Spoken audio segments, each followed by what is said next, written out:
We both went to Baylor. Our first month of Stick and Bears, our first month of marriage, Chip had decided we could flip our first house together. Chip had done this for years before, and I was just kind of all along for the ride. I actually studied broadcast journalism in college, so I had no design background or flipping house background. So here I am with Chip. He's teaching me all about flipping houses. And so our first year, we decided to do our first fixer-upper together. And we learned a lot that first year. We learned that we don't really like the same colors, that we really don't like the same textures, that she doesn't necessarily like cowhides. And I mean, everybody likes one cowhide. Everybody gets that. But like when you're me, you like lots and lots of cowhides. And cow horns, and deer horns, and deer heads. Sorry, am I going too far? Any PETA folks? Any PETA folks in the audience? All right. No. Joe does not like as much of that. We learned that about ourselves our first year of marriage. we also learned that when Chip mouths off your first year of marriage, your first maybe 2 weeks of marriage, Mama gets really mad. And I had a bucket of primer in the kitchen, and he had said something stupid, and I got mad, and I slammed that primer down, and as gravity would have it, as she slammed this bucket of primer. So sorry, she sort of fast forwarded. I think she's nervous because there's like 68,000 people. And I planned for 50. And we can't mentally see because there are spotlights glaring in our retinas. But so we were doing our first flip essentially together as a couple. We had gone on our honeymoon together. My parents were kind enough to give us a small or modest budget to go to New York City. So we did the honeymoon thing. Generally speaking, I'm sure that's normal for y'all. So we, as newlyweds, went and essentially lived like the Kardashians. We were in New York City. We stayed in some of the nicest hotels on the planet. There was one specifically, our oldest boy's name's Drake, and we stayed at the Drake Hotel, which no longer exists in New York City, but they still got one in Chicago, a few of the big cities. And I mean, it's like this gorgeous, pristine hotel that only the wealthiest people on the planet stay at. Well, we had a budget to where, of course, we could stay in this place for like 3 days. So we did that. Then we did a little tour of the East Coast and kind of came back around through the New England coastline, ended in Boston, and flew back home. That was our honeymoon. When we get back home, I walked her in to essentially a nightmare. We went from living a dream, which we were both of us were we were looking forward to continuing this dream relationship that we had established on our honeymoon, living the high life, living like the Brock Murphy, my friend from Overland Park. We were living like that. I mean, we were high on the hog.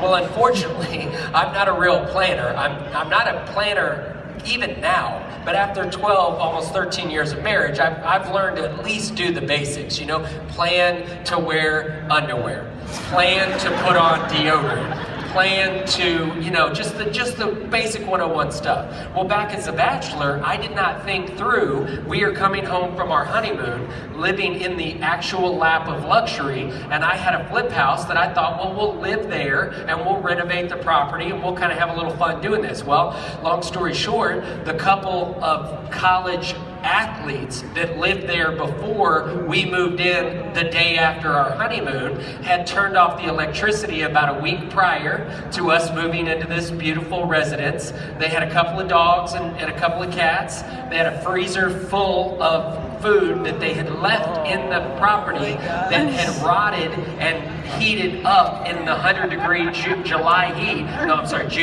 June heat in Texas. And we walked in and literally this heat, it felt like if you've ever been to like Cambodia or some real third world, terrible, godforsaken place, we opened the door and this wave of humidity and rotten meat and dog and cat urine hit us in the face. And Joe was like, I'm gonna wring your neck. So we start renovating this property, and in this new chapter of our life, honeymoon stage, it's gone.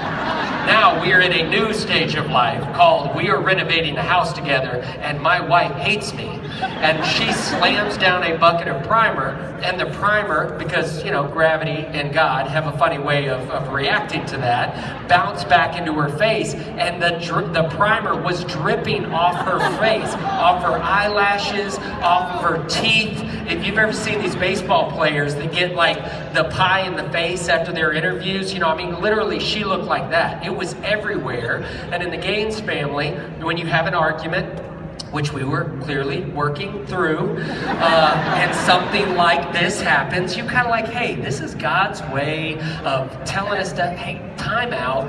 Let's think about this for a second. That's funny. Nobody meant that. And so as I'm laughing at her, going, that's funny, not in her family does she react that way. She thinks this is the opportunity to really take this argument to a new level. And I have an actual Matrix-like moment to where my wife, my gorgeous half Korean, so folks later in the day would question and answer, she's half Korean. That's why she looks the way she is. Well, I mean it. She's half Korean, half Caucasian. There you go. Let me take that one off the list. But to me, she looks like Pocahontas. She's like a spectacular, fascinating, gorgeous woman. Well, this fascinating, spectacular, gorgeous woman starts using those Korean genetic makeup. Sorry, that's as high as I can kick. That's my idea. But anyway, no kidding. Roundhouse back spring to the face, and I'm dodging these things left and right. She turned into a full-blown actual ninja warrior. And I have this kind of epiphany as she's doing this in slow motion. I even did one of these, you know, backwards bends like they do where the, you know, kick comes at you and you bend out of it. And it all went in slow motion. And I literally concluded, I love this woman. This is gonna work. And I joke, like, I literally thought, we could be famous. People are gonna appreciate this. So she slams the thing down, it backfires in her face, and I tell her, look, we're gonna work this out, babe. There's nothing you and I can't handle. And from that day forward, we essentially kind of made a commitment to one another that we were gonna work through the odds and ends, the differences of opinion, and literally it seemed like that was the first chapter of now a 12, 13-year relationship that just seems to keep getting stronger and stronger, because at the end of the day, I want her to be the best version of herself that she can possibly be, and of course she reciprocates that. And so that's sort of the behind-the-scenes story. All right. That's the short version. That's the short version of what happened on our first flip.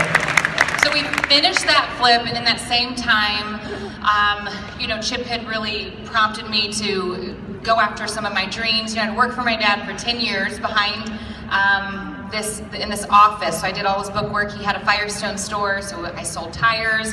I did his bookkeeping, and for 10 years, I kind of sat in the corner of that office and would daydream about businesses. I knew one day I wanted to own my own business, but I didn't have that kind of push. I was scared to take any risk. I was scared of failure, so I just kept all those dreams in a pretty little steno pad. I had the whole business plan laid out, even the way that, really? This is too pompous. This is what happens when I talk, because he wants to Well, put that up. I'm gonna just wear my sunglasses until it's my turn to talk again. You're a brat.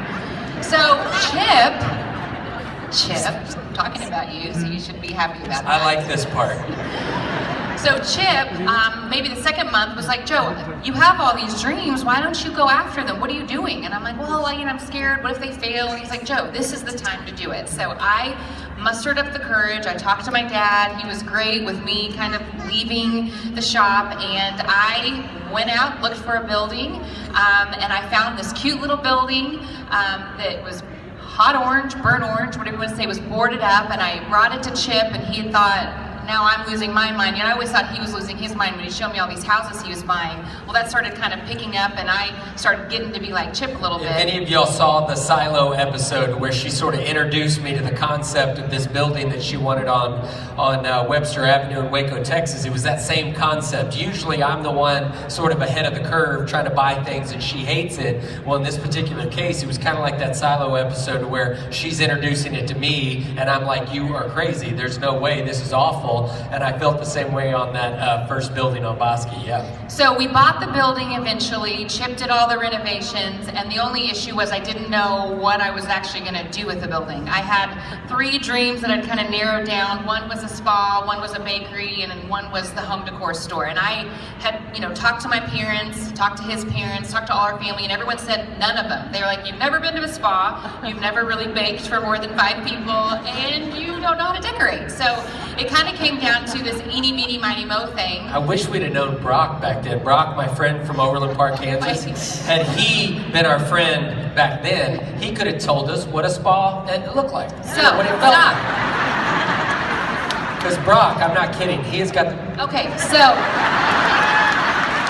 this is gonna be good. Control your tongue. Let me talk. Okay, so home decor it is. I am trying to figure out what in the world I'm doing. Chip's finally finishing the renovation, and here we go. We open the store, and I remember freaking out the first day thinking no one was gonna come. Honestly, I didn't know what I was doing at the time. But the first day of business, we had a lot of our Wacoans come, and I think it was really because of the sign that Chip had made. We had a $200 budget for the sign. We had a really small budget on the entire renovation, and I couldn't figure out how I could get any type of sign for $200. But Chip surprised me. He found all these rusty old metal letters, and if you guys have seen it on the show, the funky M and all that, that's Chip's little design thing that he did, and that's really what I think drew people in. It looked like a funky little shop.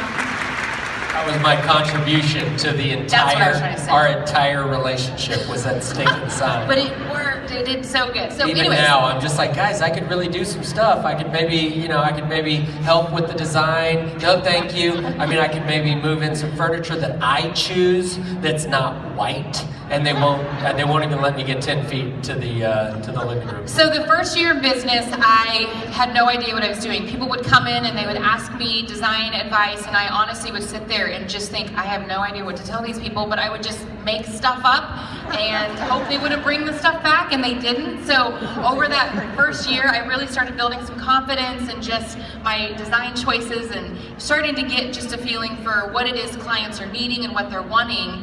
By the second year, I really loved what I was doing. I started going to people's homes and designing their houses, and then by the third year, we were on our second child. I was pregnant, and I really felt like it was time to stay home with the kids, shut the shop down, and that was a struggle for us just because that was our first dream we did together that felt like our first baby.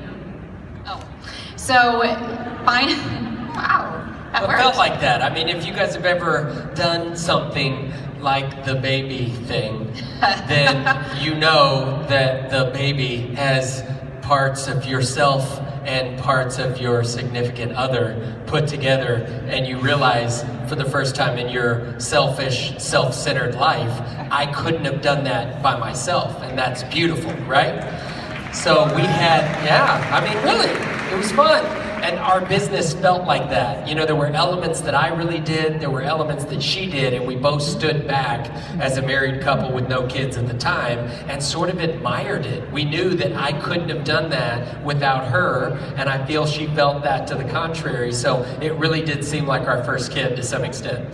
So I finally shut the shop down, and Chip was still doing the renovations, but while I was at home and the kids would nap, I was still trying to figure out how can I still implement design. I started really becoming passionate about it. I loved it, and that's where we merged our businesses, basically the Magnolia style with his renovations, and that's how we came up with Magnolia Home. So I could still work from home and implement the design basically on the blueprints, and then Chip would make sure that it carried through on the project. So for the last, I don't know how many years we've been doing this together, and I would think in 2012 I was writing a blog about some of the flip projects we were doing, and someone from a production company had followed that, saw the blog, and they contacted me on my cell phone, and she called and was like, hey, would you and your husband want to be on a show? And I thought, well, what do you mean by that? She said, well, I love that you guys work together, you guys work on houses, you do real estate. So I told her I'd call her back. I told Chip about it, and he thought it was a scam. He said, don't call her back. It was about the same time that those internet scams were going around, where basically you would get an email from somebody that you had won like a huge sort of a, what do you call it? when people die and then they give people their money? Inheritance. That you had won this huge inheritance, you know, and then all you had to do was send this guy $500 and your banking information, and then you would get this like